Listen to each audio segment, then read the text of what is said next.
Okay, it's the 8th of November 2016. We're talking to Nick Brown, an ex-miner at Silverdale. Okay, Nick, can you tell us why you came to Silverdale and where you came from? Well, I come from Fishburn, a place called Fishburn in Durham, in 1966 when I came to Staffordshire, but in 1965 things were happening at the pit, talking about it closing, and there was different places where we could have a choice to go to, either Africa, New Zealand, Australia, Canada, to go practically anywhere in the world to work in the mines. And a friend of mine from Bishop Auckland, we discussed coming down to Silverdale Colliery in Staffordshire. But we got word back that we couldn't get to Silverdale Colliery. We could only go to Holditch Pit, which my friend thought it was a bad move to go to Holditch rather than the one we wanted to go to. But I decided with my wife, with a good talk, that we would come down to Holditch Colliery, and I would lodge with my sister-in-law, my wife's sister. In 1966, April, we landed. Well, I landed in Silverdale on my own, with the idea of a month or 2 months, and then move my family down to me. And it happened in April, May, June. We came down in June, my family, and we've all been together ever since. We moved on to a house, 10 Buxton Avenue on Parkside, which lived there till 1998 when I moved. But I finished working at the pit in 1969 when I went to work at Michelin Tyres, and I did a complete year. They threatened me with the house I lived in, it being a coal board house, that if I didn't work at the pit I would have to move. And I inquired at the council what sort of house I would be allowed to have, and he told me I could have 2 choices, but the third one I must accept, and I didn't like that, and my wife didn't like it. So I decided to return back to the pit, and that's when I started at Silverdale Colliery in 1970, and I was made redundant in 1992 when I left. Oh, I started in the pit in 1952. 1952 I started on the surface bank as a bank hand, and I put my name down for underground training, which I received after 6 months working at Fishburn Colliery. I was sent to a place at Ferry Hill, Danon Chapter Colliery, to do 6 months underground training. Did me 6 months underground training and come back to Fishburn Colliery. Underground I went, and I started as a timber leader, leading timber for the face, posts and that. And I worked with a horse. My horse used to pull the wagon in. I used to undo him and then get the timber to the face and back out for other loads, to try and get as many loads into the face as possible for timbering, and the hatches for the return. And I did that for about 9 months, timber laden, 9 months. Then I was sent again to Danon Chapter for my training, and I returned to Fishburn 3 months after, and started on the face as a coal filler filling coal. It was the place that I was put down as a spare man.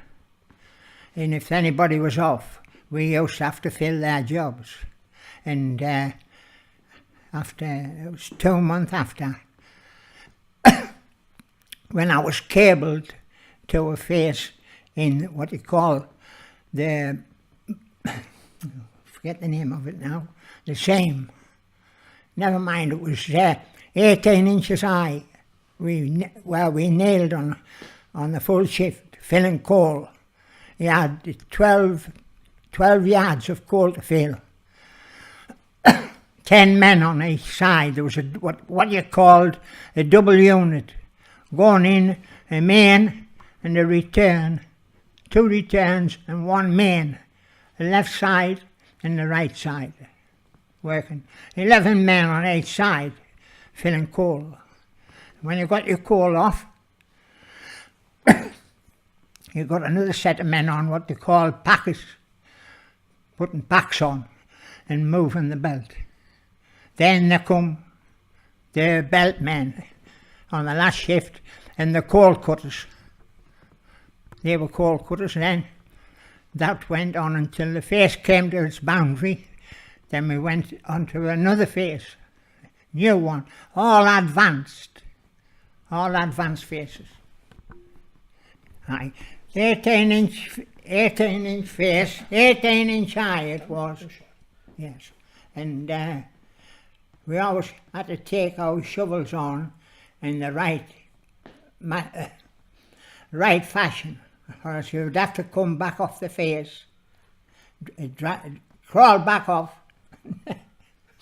turn it over and go back on in a correct fashion. Yes. But it was good conditions that we had at the time. Then we moved on to another seam, which was 3 foot high.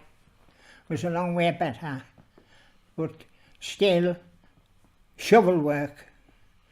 Then I think about 1963 they started to put like a paddle on the coal cutters. What did you call it? Chain. On the coal cutter. Gathering all. Eh? Gathering all. You had the plough, It didn't you? used to stick out and you used to start the cutter up and the chain go around. The jib. On the jib, on the chain on the jib, he used to put a piece of steel on, shaped like a bat when it was fitted on with 2 bolts. And that started to shift the coal instead of shoveling it. That was the first shape and form of mechanisation that I saw at that time. When was that? What year was that? Pardon? Do you know what year it was?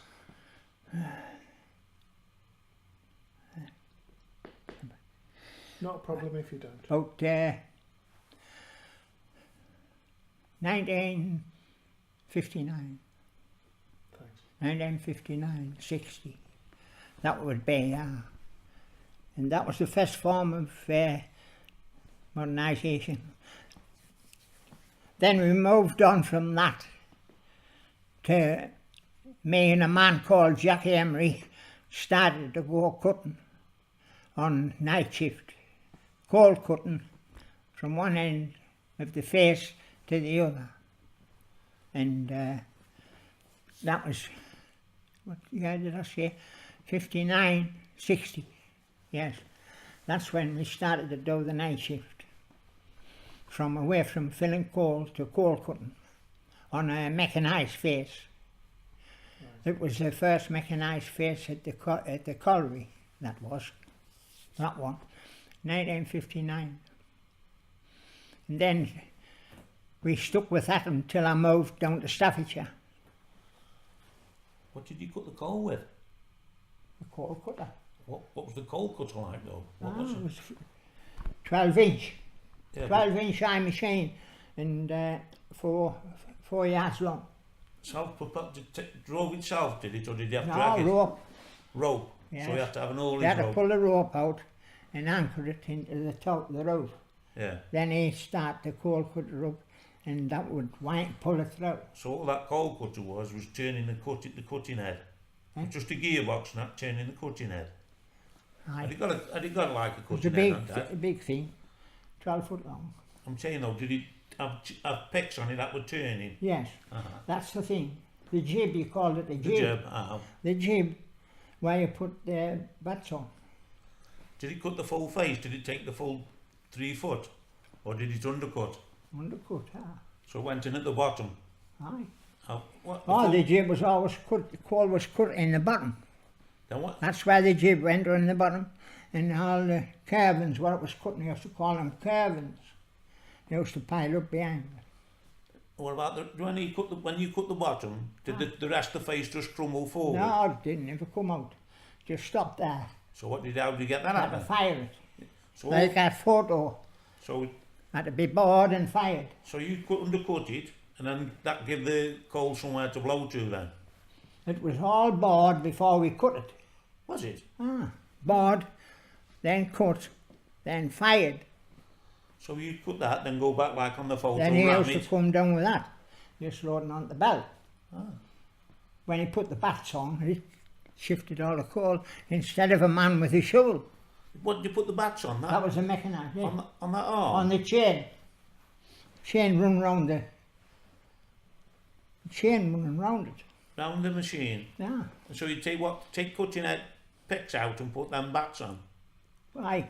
and then did that load onto There a belt? there was places on the chain for them to fit in. Did that? Was the chain? Just on drop that? it through. Yeah, but did that chain? About 4 inches.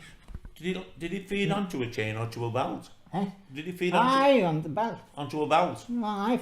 I'm with you now. So that was like a paddle scooping Bottom the coal belt. Bottom onto belt. the belt. Yeah, Onto the bottom belt. I'm with you. That's that was the modernisation of coal getting Yeah. in them times. Say that again. Yes. Me next step to Aldridge was shearer. A machine called the shearer. They used to come down, if depending on the height of the face, it would cut all the same. No firing and nothing. It just went in and cut 2 foot. 2 foot at a time, the full length of the face. Then when I went from the yard seam at Aldridge to the great row at the other side of the pit, that was 12 foot high, the coal. He used to have his jib abide, cut the tops, drop at the return and then come back to the main. And when I looked, that was my first shift on a face like that, 12 foot. When I looked in the waste, there was more coal in the waste than what we were getting at Fishburn. I'm talking about 2 foot thick coal in the waste. In the gob, you used to call it the gob. That's the gob, that is. The waste. Was it chain on the face then as well? Eh? Was the chain That on was there? the first chain. Chain and shearer. It was a chain, not belt. The shearer that Dad's on about, if you just Chain. sheared, it was that thick, they called it a drum. And it's got a spiral in it. So when it cut it, it also fed it out onto the chain. Yeah. Isn't it, Dad? Yeah. Oh, it was a big advance in mine work. To take the main Yep. and the return in and make a face line, then build the machine up and all the supports, which were power supports. No timber required, He used to call them Doughties, Dad, didn't he? all metal. Doughty chucks. Went to Silverdale. Then I started on Edding work. JCB machine. That's JCB was American machine. that Dad was talking about. You'd have a machine drive that up there. You'd have a machine driving up here. You'd couple across. Yeah. So that's your face. That's retreat. Yeah, that's your main, that's your chain. Like Dad says, then you put all your machinery on, and you come back. So That you way. retreated. Take a block of coal. And the advantage of that is you're leaving all the waste of the weight behind you. Yeah. Whereas if you go the other way, with your face and you're taking it out there, as you go out, you've got to keep making sure you're not getting any air lost into the waste. So you'd keep going, this face would keep going that way, whereas you're coming that way. Yeah. And with a retreat that way, with advance, you're going that way. So you're starting quicker. Okay. Did you have any experience of accidents down the pit? Yes, I had a experience of one in the yard scene at Aldwych when we went in one day and the night shift overman, we were on days, the night shift overman and deputy told us about needed to remove two doughty posts at the main end, and I went in with a man called Walters, and he went in and released one post, replaced it, then moved the second one, and all the coal, all the top dirt and coal come down on him. So he completely buried, and I knew where it was, so I scratched coal and dirt, and another two chaps come. When I just got his head clear, he was breathing, but he was saying, what's going to happen to me children and me wife? And I was saying, why, what's up, like, what are you doing? He said, well, I said, I've had it, finished, I'm buried. I've got all this dirt and coal on me. And he faded away. And when everything was completed and we took him out of the pit, dead, he was dead. And when they had him and the doctors and that, they only found one broken rib. But they said when he was young, he'd had, there's a name, I can't think of it. Is it TB or rickets or something like that? No, it just was snappy, short of snappy, I forget the name now. What is it? Not consumption, you didn't have consumption. Short of snappy, and that left him. Malnutrition? Eh? Malnutrition? No, I didn't think it's that. Anyhow, he had this thing when he was a little, and they said that's what it was, what contributed towards his death. And not being that little bit stronger, if he'd had his full snappy when he was a boy. Forget the name It of it. sounds like shock, don't it, more than that? Eh? It sounds more like shock that killed him then. Ah, there's a name, I forget anyhow. But that was the one that I was, the only one, like. We were working on the face at Aldwych Colliery again, and we were cleaning up on the face side, and somebody put a girder on at the return end to get to the main, and not informed us, and when it come down, it trapped me friend's ankle against the coal. But when I said it coming down, I put the latch on to stop the conveyor, but it hadn't stopped in time. And was he his name? had a fractured ankle, which was still lucky, because if it had been running full speed, it would have probably gone through the coal room. So you can understand that, like being shoved by one of the straps Yeah. on the chain conveyor. What was his name? Eh? What was his name? Bob Wilson. Bob Wilson was the lad. He was a Durham bloke. Did he come down for the same reasons that you did? Yes, yes. The year after me he come down, Bob, from the same village. We lived at Trimlin Colliery when we were young, in the wartime and that, and we were good friends. Yeah. Why did you leave mining work? Yes, well, I left on account of my back problems, and I was in hospital, and the doctor advised me to have the disc out. He said you've got a massive disc and it's squashed and it needs to come out. That's what's creating the pain in that. And I agreed to that, to have it done. Then when they did it, I was off work for 6 months before I could return, and I said to the doctor, and he said, what you doing, what sort of work? And I said, working with steel, setting arches and these sort of things. And he said, well, he said, when you feel like it, you can have a go back at your own job and see how you feel.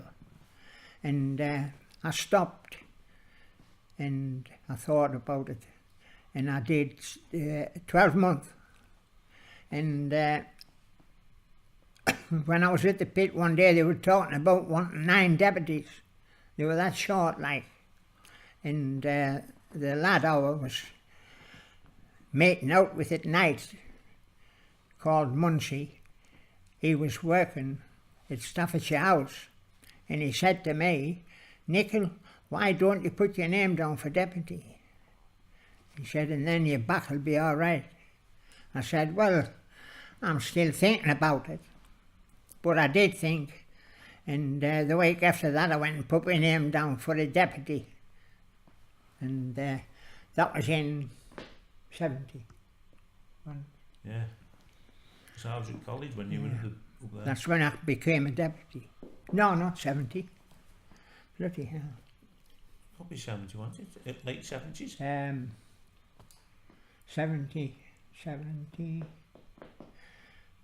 77.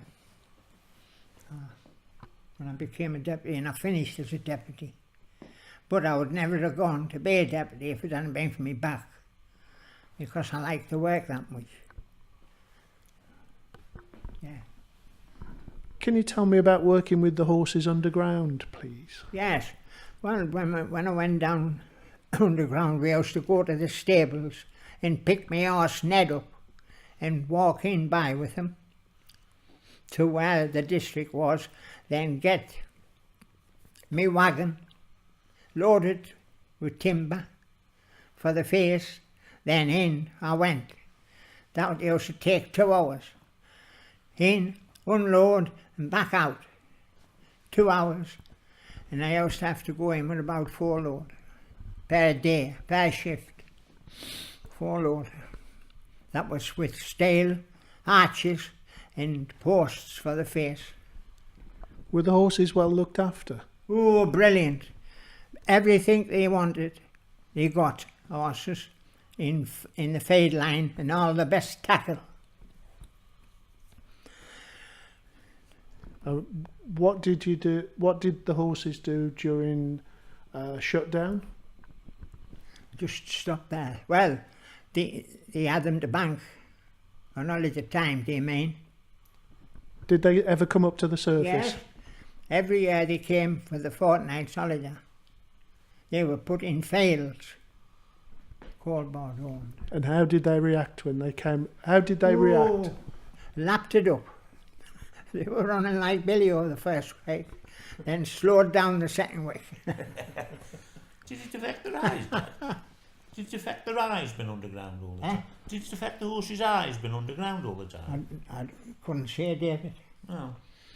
Couldn't say, but it must have had some effect on them, I would think. Again.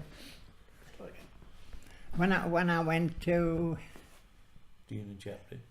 Dean and Chapter for my underground training, when I came back underground at Fishburn, I was asked to do my face training, and that's where I did my face training at Fishburn.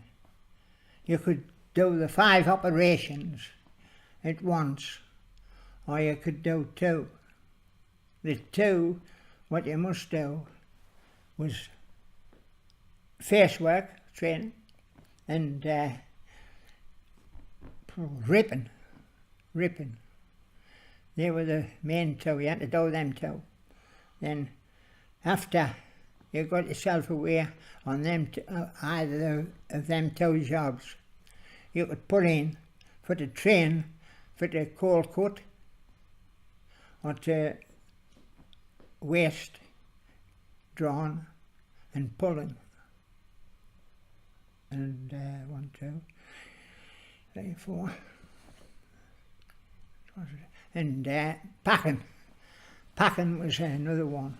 On the back of me cheque, my number was on the front of me cheque. 1, 2, 3 was my first cheque underground at Fishburn. 1, 2, 3. Something I couldn't forget. And when I trained for them two operations, which was 1 and 2, the packing was 3, belt, advance, and caving, drawn you used to call it.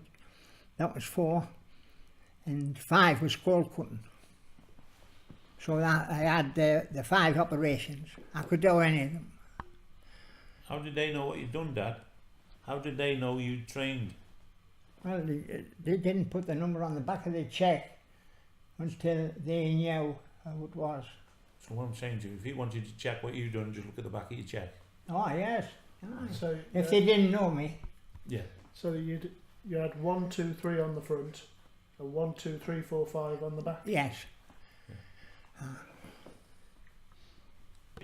My Uncle Edward, Uncle Edward. at Fishburn. Okay, tell me about Uncle Edward at My Uncle Fishburn. Edward's 5'2", and he was the driller on the face, well, they used to call it. Yeah. Driller, which was boring all the face, coal, and the rips. Had to do that. And when little Ginger fell off on the yard seam, the 18-inch seam, they had to put 2 men on to do his job. He was that good at it. My Uncle Edward. Brilliant. And that was my Uncle Edward, Ginger. And my Uncle Alf, he was a pumper. Just looked after pumps underground. It was a very wet pit, Fishburn, and the water, they started pumping to Sunderland, the water. Was that clear? Go. Tell me stories. What stories you've got in the pit? Well, Did you ever play any jokes or have any laughs down the pit? oh, any amount, Any jokes? yes. Can you tell me about it?